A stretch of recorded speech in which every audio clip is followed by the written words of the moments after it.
What is going on YouTube? It's your neighborhood redneck back at you again. Today we're gonna have something a little different.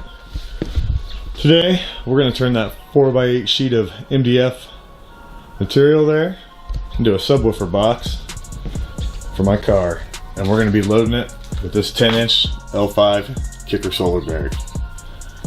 This box here is not even close to specs, so we're gonna build a ported, spec'd out box pretty much, fit my car.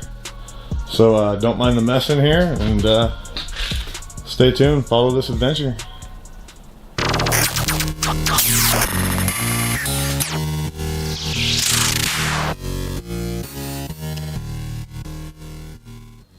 Alright, we got the amp in that I bought for this build. Let's unbox it, take a look, and let me tell you why I got it.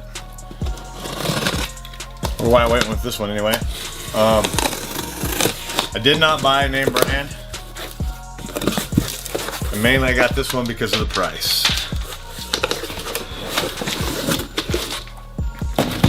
So we have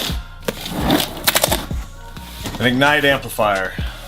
Claims to be 4,000 watt continuous power, but we all know how they put the specs on these. What we have is 300 watt at 1 ohm, or times 1 sub at 4 ohms, 530 watts at 2 ohms, and 750 watts at 1 ohms. And this is perfect for this build. So let's unbox it and take a peek at it. The price mainly is why I got this one. It does come with a bass knob. Get that wired in. Got a warranty card, instruction manual. We don't need those.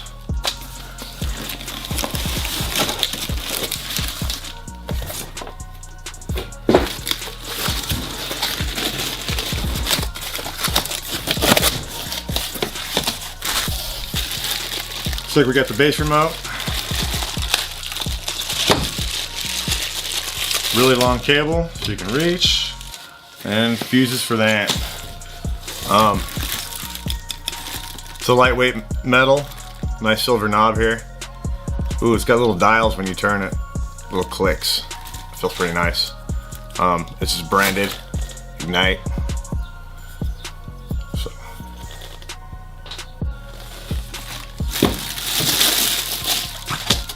This is a monoblock, so it's pretty much for 1 sub, or unless you have them wired in the right series. It's got like a gunmetal finish, black. So, well, you get your line inputs, your line out, of course your gain, your bass boost, your LPF, your subsonic, and the bass remote plug-in right there. All easy access on the end. And then on this side you got your speaker connections, your power, and your remote.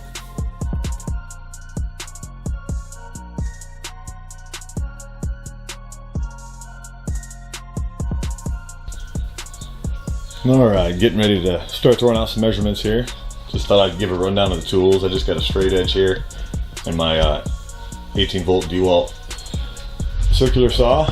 And then I'll be using my rattle gun, some Gorilla wood glue here, and some 1.25 inch drywall screws here. And I'll be pre-drilling all my holes. Tape measure, knife, and a pencil. Let's get it started.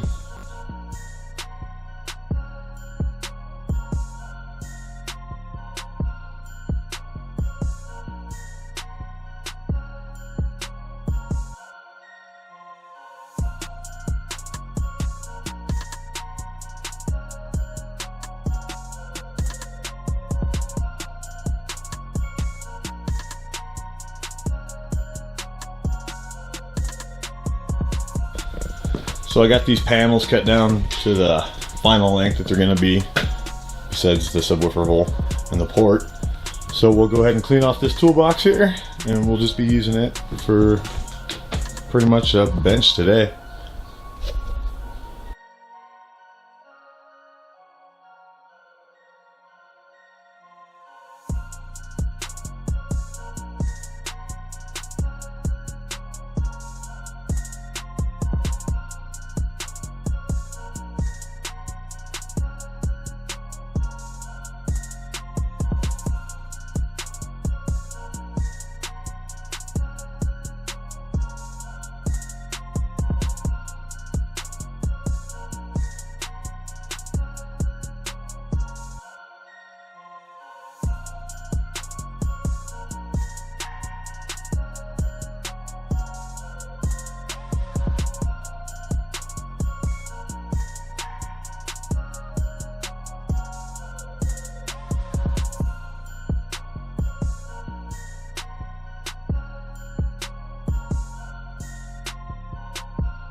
All right, well, we got 90% of the box complete. So let's go ahead and take this out so we can get a template for the hole. And then we're gonna go ahead and drop the speaker connection port here off the back of this one to put in that box also.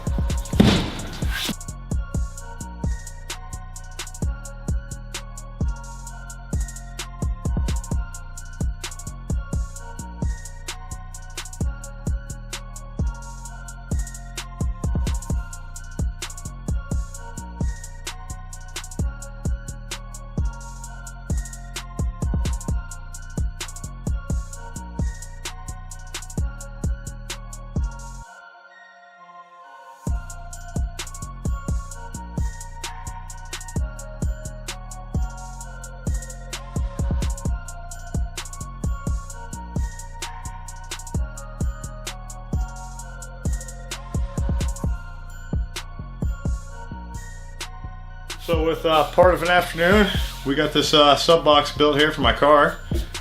2¼ cubic feet, ported at 33 hertz. So hopefully this will give me a little bit of bass. That's what I was looking for.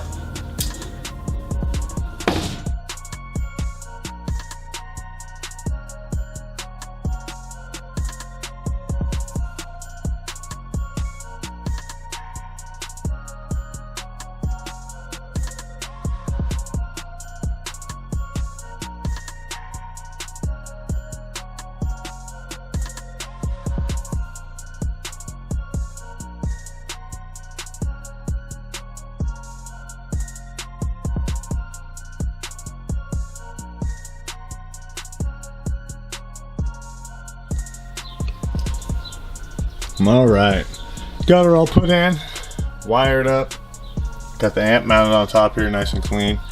The wires just come out, take a 90 and drop, and then it's hard to see, it goes into the side panel here and I can access it from here. So now I just got to finish the legs or whatever I'm going to do here with this gap. But let me know in the comments what you think. Should I go ahead and rhino line or paint this box, or should I make a whole cover that covers every gap here so it's just clean? Let me know in the comments. We'll see what we do next.